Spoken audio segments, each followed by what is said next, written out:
Boa noite, boa noite. John Francis, mas danke, no? Tremendo, tremendo, tremendo música, tremendo, tremendo. Boa noite, Torrende. Me quero dizer, Torrende, boa noite vooral nos excelência, senhor governador Pucaut e eu, também a diretora de UNOCA, senhora Hernandes. De nome de Museu Arqueológico, Biblioteca Nacional e Fundação de 403, nós estamos em um turbo mini. E às vezes me quero pontar bolso para me switch para inglês, para sobre a dost, quando vai papia, para papia inglês. So, the NAMA, Archaeological Museum of Aruba, is pleased to partner tonight with the Fundación 1403 to launch a project aimed to promote and use modern technology in research and presentation of our archaeological heritage. For the pilot phase of the project, we decided to engage or work with the dynamic duo of Brintjeslap, Christy Mattis, and Tony Savold. Tony Savold, director of Brintjeslap, will give you a brief description of the works they have carried out with the Foundation 1403 and NEMA in the past few months. After both presentations, after the presentation of the lecturer Melissa Price, there will be enough time for all of you to ask questions. But first, I would like to ask Tony and Christy to come forward and to explain the project, please.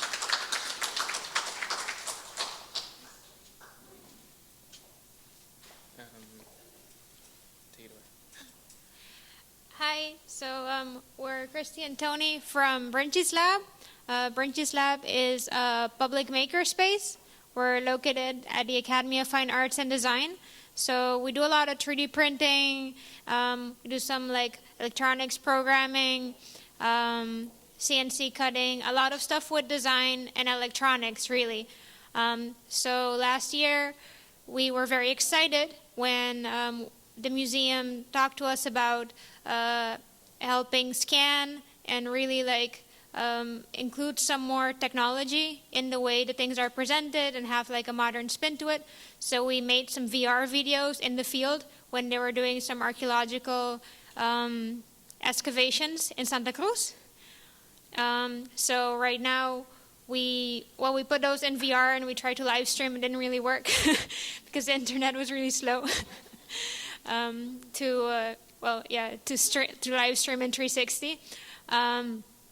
But we did upload the videos afterwards, and we did get some nice scans in the field, and we did get some really nice relationship with the museum. Afterwards, we continued this collaboration, more recently scanning some pieces at the museum. So we got a lot of help during King's Day when everybody was partying. We were in the heat because AC is not working with Fran. So we scanned 5 pieces. So we have them over there in the back on a computer, and we 3D printed 2 of the pieces we found, we scanned, and we also came back and scanned one of the pieces from the marine archaeology set, and so we're gonna upload them onto Sketchfab where they can be viewed like from anywhere in 360. And we're gonna hope to do more projects for the museum with like where people can really see how it is, like the whole 360 view of how archaeological processes go and get more involved. And so we can also share more of the details through 3D scans with different research institutes. So that's kind of what we're working with the museum on. So you'll be able to see some pieces and ask us some questions later. Thanks. Thank you very much for the brief explanation. Tonight we are delighted to present an international speaker on the topic of underwater archaeology. Her name is Melissa Price. She is a senior archaeologist at the Florida Bureau of Archaeological Research, but she is an underwater archaeologist. So how come she's here and why is it so important? First, half a year ago, she sent me a mail and told me that she was going to come to Aruba and she wanted to do something. And then we said, hey, we have to grab this chance. And the best thing was to give a lecture. Why? Because we have been working the last few years on marine archaeology. And in Aruba, not only we don't have an entity to do this job, which falls under our responsibility, but we are no underwater archaeologists, but we do work together on different levels with these specialists. But also in Aruba we have a lot of, we need legislation and management. And the interesting thing is that Melissa, her lecture, there are going to be a lot, not only she's going to explain the importance of underwater archaeology, but also there will be many similarities, challenges that she faces in Florida, just like we face here in Aruba. So Melissa Price, please come forward.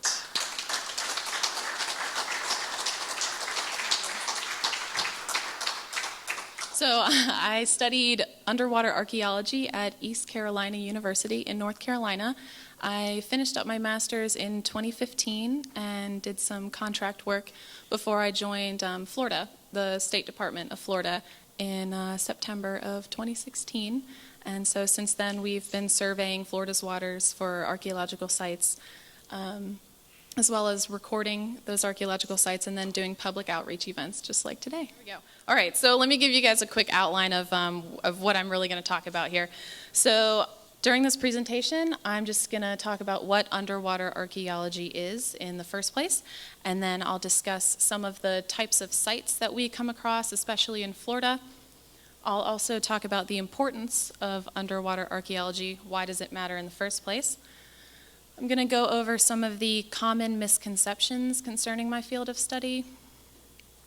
I'll also talk about our methods of locating, recording, and excavating sites, and then what we do with artifacts once we have collected them.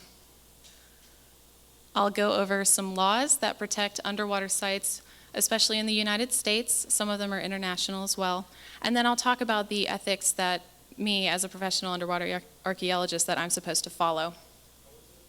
I'll give you examples of past abuses to sites and artifacts in Florida, and then what we do in the state in terms of education and outreach. And finally, I'll tie it all into why this matters to Aruba. So what is underwater archaeology? Simply put, it is archaeology done underwater. Well, what is archaeology? Archaeology is the scientific study of the human past, and we do that through the materials that people leave behind. So underwater archaeology is the same as terrestrial or land archaeology. The sites just happen to be wet or underwater.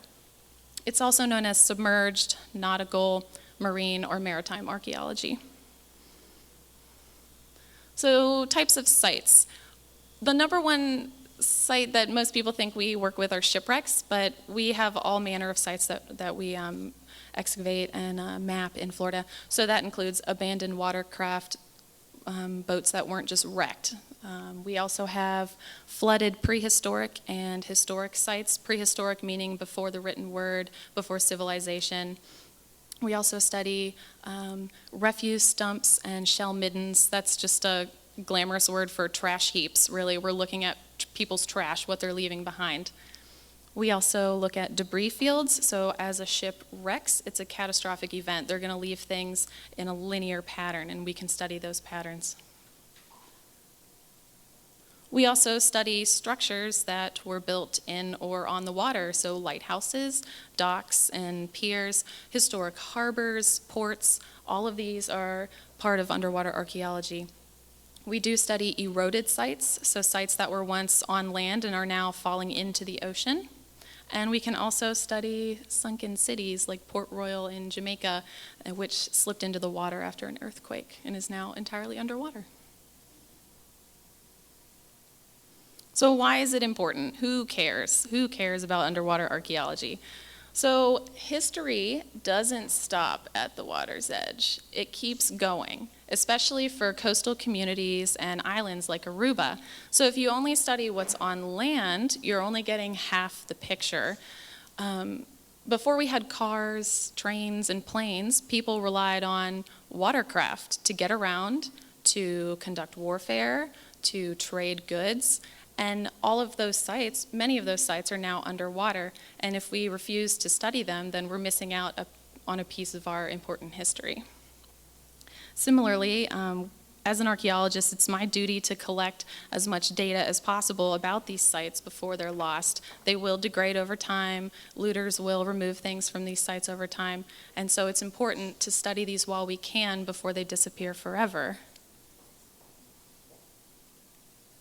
So what are some misconceptions? A lot of the time when I tell people I'm an underwater archaeologist, they say something like, oh, treasure, you find treasure, you're a treasure hunter, oh, that's so cool. But that's simply not true. There are huge differences between the two groups, between a professional underwater archaeologist and a treasure hunter. So the main point is that treasure hunters, they want to recover as much as possible, as quickly as possible, with the goal of selling whatever they find for a profit.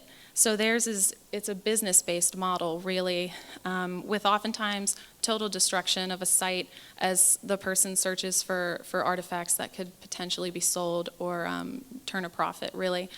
Professional underwater archaeologists, they approach sites with a research question in mind.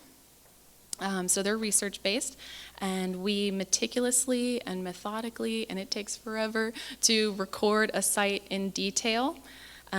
We try not to collect more than a representative sample of artifacts, and then we have to place those artifacts in the possession of the museum or a collection. We never personally keep artifacts ourselves, and we certainly don't sell artifacts or buy artifacts. That goes against our ethics, which I'll go into more detail later about that.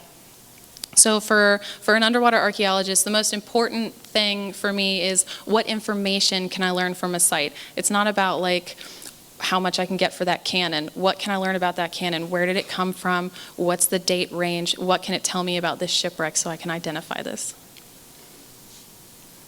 Okay, do we have any divers or snorkelers in the crowd? Whoa, okay, a lot of you. So how do we locate sites? We actually rely on divers and snorkelers, fishermen, boaters, charters. All of these people will call me and say, hey, I think I found something. Can you come out and tell me what it is? And so we do rely on people, the public, just like you, to alert us to these sites. So when we go out in Florida, we're supposed to conduct surveys of state waters. And so we call it mowing the lawn. But basically, we navigate, that's my boss there, we navigate our little boat in an area where we think a site is located, and we just move back and forth and back and forth and back and forth. And we usually try to tow a person, we call that tow boarding, and their goal is to just look down, left, right, and look for remains of sites. Anything that looks human, they let go, and we know we might have found something. If we don't have tow boarders, we will pull special imaging technology. We call this remote sensing. So we use this technology to draw a picture of what's on the seabed or what's under the seabed. So these top two pictures, that's multi-beam bathymetry and side-scan sonar. Those will use sound to draw a picture of what's laying on the sand. You can see the shipwreck here in a gully and another shipwreck here with some scatter. And this is called a sub-bottom profiler. So that uses sound to shoot a beam through all the layers of sand and draw a picture of what's under the sand. So this kind of is like a layer cake, and you're looking at sand, peat, and bedrock. And within that peat, we found human remains and wooden stakes from 7,000 years ago. And if we didn't have sub-bottom profilers, we wouldn't have known they were in there.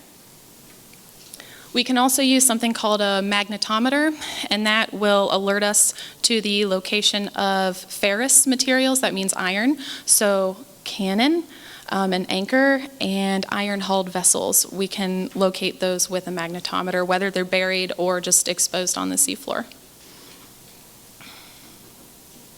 Okay, so what do we do once we found a site? It's my favorite part of my job is donning the scuba gear and bringing a bunch of measuring tapes and some special underwater paper, we call it mylar, and we tape it to like a PVC plastic slate, and we bring our pencils down there and we measure every part of the shipwreck, every part of the site. We measure the details, the fastener patterns, and the goal of that is to create a site plan. So this is an example of a site plan from the Half Moon. It's on the east coast of Florida. It was a schooner, and you can see the hull has broken away over here. Now this site plan is from 2000. So if we were to go back there now and map the site again, we could overlay the new map on top of this one and see how it's changing over time. And so this is one of our heritage diving trails. And so if we want to know how divers are impacting this historic site, then we could continue to map it and we would have a scaled drawing of this so that we could see those changes. We also take photos and video footage of the sites, and we're coming to rely on that more and more, and this will tie in nicely to the Museum Goes Tech talk. So we create photo mosaics of an entire site. I hope you guys can see this. This is a 1733 Spanish shipwreck. You can see all the ballast stones, which would have been placed in the bottom of the ship to keep it stable. And then we've got some cannon and some anchors. And so all of these photos have been stitched together to create a view of the site. And you could, again, take photos later on and see how the site is changing. We also have a 3D model of a canoe. It's half buried in sand. Right there is the canoe. And so we did that with a software called Agisoft, where we just took about 160 photos of this canoe from all sorts of angles, stitched them together, and now within the program, we can manipulate that canoe 360 degrees and be able to study it to scale. It's measurable, which is fantastic, and you can even see the carvings in the wood, which is amazing. Okay, so not all sites are excavated. Some of them are just recorded. We take photographs and then we just monitor them over time. But if we do have to excavate a site, we can use a variety of methods. So if we have a site that's not buried very deep, we just use something we call, it's very scientific, hand fanning. And so you just hand fan the sand away to clean up the area so that you can map the site, take photographs, and take your measurements. For those that are buried a little bit deeper, which many of them are, we have to use a generator-powered lift system. We call it dredging. It's basically this little hose here, and you remove the sand from the areas that you want to study, and the sand is expelled out the other end off the site, usually about 10 to 20 feet off the site. And that way you can actually see that this is a shipwreck here, and the divers are removing the sand from between the timbers so that they can map the shipwreck in its entirety. And all the sand that is removed is sifted through mesh bags. That way, if there are tiny, tiny artifacts, we can find those, and we're not just throwing them along the ocean floor. And the kicker is, at the end of this, we have to put all of that sand back on the site. So our goal is to protect these sites for the future. That way, if there's new research methods, someone else can study the same shipwreck, but with sweeter research methods. And so we have to cover it and protect it. So it's a lot of work. So artifacts. We do try to collect a sample, a representative sample of artifacts. We're less likely to remove all artifacts from a site. It gets very time-consuming and expensive to conserve every single artifact, and storage is an issue. So a representative sample, we're not just looking for shiny things, not like gold or silver or anything. It's a little less glamorous than that. We have bricks, and ceramics are very important. They can tell us where a ship came from. They can tell us how old a site is. Bits of glass, an anchor, of course, very diagnostic, some ballast stones, and then ship's fasteners. All of these can help us date a shipwreck. And finally, this is, remember that peat site I talked about with the human remains? This is one of the stakes that was in there. So this is just a piece of a stake. You can see it's carved and burned on one end, and we did something called radiocarbon dating on the wood, which allowed us to get that date of over 7,000 years old. So over 7,000 years ago, someone carved this and stuck it into a peat layer for us to find later. We can also do species identification on the wood to see where that tree that supplied the wood came from. So did it come from a local environment, from far away, overseas? Where did it come from? All right, so I mentioned conservation of the artifacts. Everything that comes up out of the water can degrade very quickly if it's not taken care of properly, especially iron and wood. They can just really begin to fall apart if they're just left to dry out. So this is our conservation lab, and you can see they've got an anchor starting so far. And we are reluctant to raise bigger artifacts because this anchor, for example, could take 4 years before it's ready. So it has to go through a desalination process where you have to get all of the ocean salts out, or it's going to start rotting away from the inside out.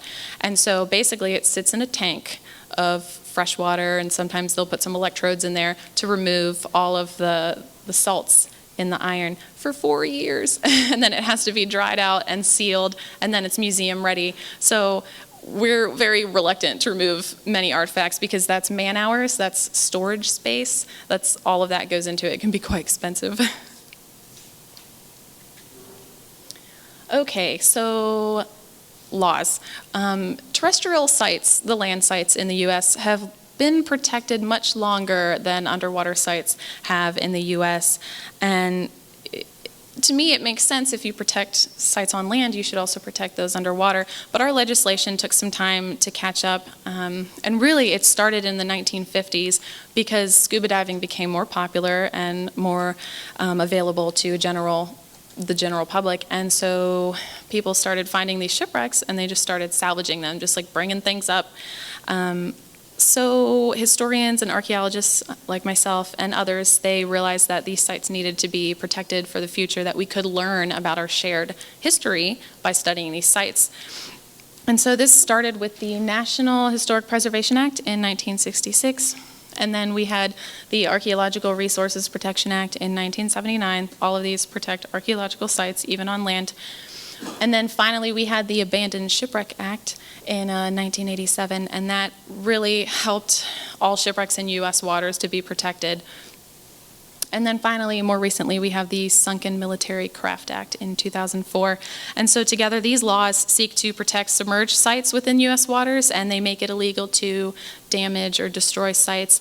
And if you would like to excavate or collect artifact from these sites, you have to get a permit, or you have to have a proper education as an archaeologist. And the Sunken Military Craft Act is pretty interesting. It's a federal law. It states that any United States war vessel in any waters anywhere around the world is automatically protected, and you cannot salvage from that wreck. It also protects international war vessels in U.S. waters, which has helped us because we've had some people try to destroy like a French warship, and so that law protected it and allowed us to prosecute those people. So we also, the 2001 UNESCO Convention on the Protection of Underwater Cultural Heritage, it has not yet been ratified in the U.S., but most professional underwater archaeologists abide by those principles. And in Florida specifically, we have Chapter 267 of the Florida Statutes, which protects all shipwrecks and underwater sites in Florida state waters, and that basically says that if you want to work on these sites, you have to get a permit from my department first and prove that you have the proper education. So as a professional underwater archaeologist, I have to abide by some ethics, and these ethics were voted on from the Society for Historical Archaeology and the Society for American Archaeology. And so, for example, some of these ethics say that I have to approach everything with a very professional attitude, and that I have to share my research and my data with the public and with other academics. It's important. Another ethic is that we have to preserve and protect archaeological sites and collections, and then accurately collect and preserve the data, and that we should never partake in the sale or buying of artifacts, and that we should also conduct outreach and education, what I'm doing now. All right, what's that? So protections in Florida, as I mentioned, they came out of the realization that unchecked looting and salvage was damaging these sites, and that, oh my God, these are non-renewable, we have to protect these.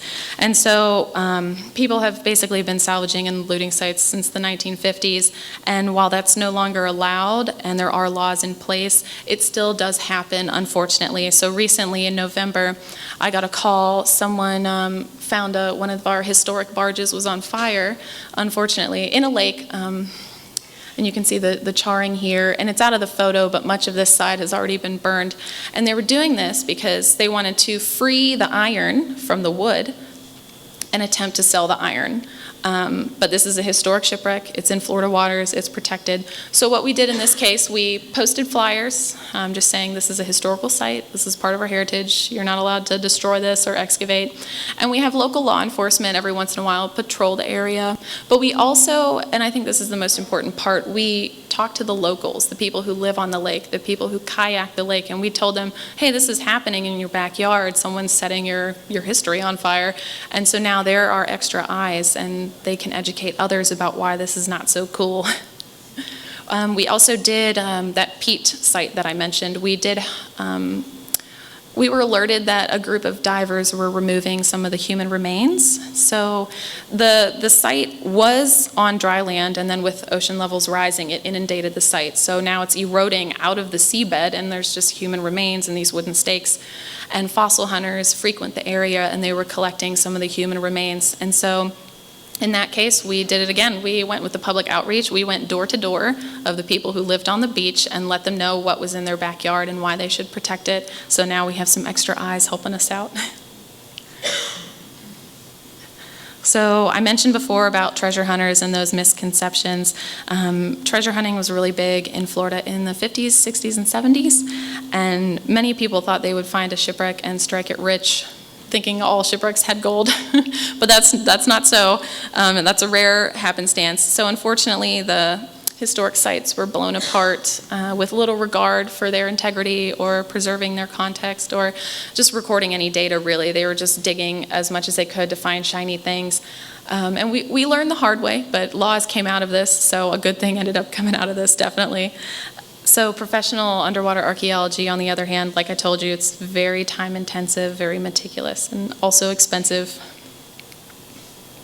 And so these are just some examples of the cannon and anchors that came off those sites in the 60s and 70s, and they weren't properly cared for. A lot of times people just chiseled the concretion off of them, the coral that grows on the metal, and just left them out in broad daylight. And so iron is very finicky when you remove it from an underwater environment, and it starts to delaminate, which means the layers come apart. So you can see this cannon is delaminating.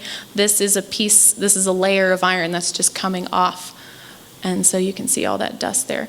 So these artifacts are very delicate when they're taken out of the water, and they do need to be cared for properly. And we have a conservation lab with the Department of State, and their main job is to care for the artifacts that we bring from the field and prepare them for the museum or collections for long-term study. Okay, so in considering all of this, how does underwater archaeology work in Florida? How do we combat these misconceptions about this field of study? So our first thing is education and outreach. That outfit looks really familiar. That's my go-to education and outreach outfit. So yeah, we host archaeology days. So we'll set up a booth and we talk about archaeology all day. And we have a ton of flyers, which I have some here if anybody would like any flyers. So we host the archaeology days. We host training workshops to get people interested. And we also have a host of websites here and many others. All of these talk about the importance of protecting underwater cultural heritage. And we do have a bunch of brochures that we mail to dive shops, to tourism bureaus. We send them all over. We're happy to send them out. We do also hold those training seminars. One of them is our most popular one is the Heritage Awareness Diving Seminar. So we go all over the state and we train dive masters and instructors how to dive on these shipwrecks and not like bump into them or kick them or moor into them, because that will degrade it over time. And so that's been very successful, and then every diver that they teach learns this, and that helps us because we're just spreading the word about protecting these sites. We also have citizen scientist groups, just the public. One of them is Florida Public Archaeology Network. They also hold training seminars, and they'll just train people how to record sites. Most of these people are divers, and they will join us in the field and help us actually map these underwater sites, which is pretty cool. And they've helped a lot. So after one of our hurricanes, a lot of our sites were damaged, and we had this whole group of FPAN people who just went out and just mapped these sites for us to see how many of them were damaged. So, and some of them had even moved. So we also, part of my job is to manage Florida's Shipwreck Preserves program. And that is basically, they're all historic shipwrecks, and they're located all around the state, as you can see here. And that is a heritage diving trail. We try to bring in tourists from all over the state, all over the world if we can, and we try to educate them about underwater archaeology. And it's basically a museum in the sea. So we want them to visit it and interact with this history. And we think that fosters stewardship and protection of the sites. And so we have brochures that the dive shops can hand out, and we even have those site maps printed on dive slates that they can take with them, which is pretty cool. Okay, so why does all of this matter to Aruba? So I think your island is witnessing a pivotal moment concerning underwater heritage. There's not really legislation in place to protect both terrestrial or underwater sites, and I'm sure there's issues with private collection of artifacts, but legislation can take a while to catch up, especially as we learned in Florida. So the process, I think, has to start with education and outreach, so why I'm here today. It's important to involve local dive shops, divers, fishermen, boaters, since they're the ones who are most likely to come across underwater cultural heritage. Holding outreach events and public talks are great ways to educate the public and let them know that their history is valuable. These sites are tangible elements of a shared cultural past located around the island, so it's meaningful to protect these sites for the future, I think. So what can you guys do to protect the archaeological record? If you think you've located a site underwater or terrestrial, take pictures, take a GPS point, just let your local historians and archaeologists, let the museum know. Divers, especially in Florida, they're one of our most wonderful resources. They can photograph sites, they can take measurements, they can help us determine how these sites are degrading over time. So as we've learned in Florida, it takes a village to protect underwater cultural heritage. And as I've said before, sites are non-renewable resources. So once they are gone, they never are going to come back. So if every diver visited Antilla and took a piece of it, it wouldn't be around for very long. So that's why I think it's very important to protect these for the future. So thank you guys for listening to me banter on. And if you have any questions, please don't hesitate to contact me. I have business cards up here. I also have some websites that are very useful for underwater archaeology, and I'm happy to email those websites to you guys. I do have some brochures and things if you'd like as well. So thank you.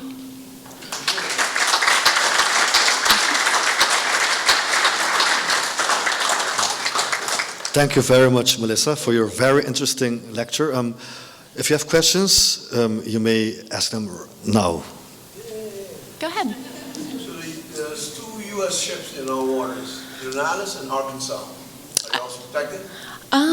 They're technically under the Sunken Military Craft Act. They are, yes. They were military ships, just Well, if they're U.S. military, but if they're like privately owned and sent down, then no. But if it's a U.S. military ship, then it's protected. There were Esso tankers. Okay, were they used? Okay. Okay.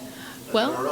Okay. Unalis and Arkansas. Yeah, as long as they were like military, categorized as a U.S. military ship, so like USS Massachusetts, those ones, they're all protected. So, and like even planes under that law, some of our World War II fighter planes are protected as well. Do you want that one? Yeah, well, Melissa, I would like to thank you once again. Thank you. Very, very, very nice. Well, before I'm going to say good night to everybody, I wanted to thank, in the name of the Archaeological Museum of Aruba and the Foundation 1403, we would like to thank UNOCA for the very generously sponsored the pilot phase of the project, at Citra for designing the very cool information panels, which will be on display here at the National Library, but they will travel to the other barriers of Aruba.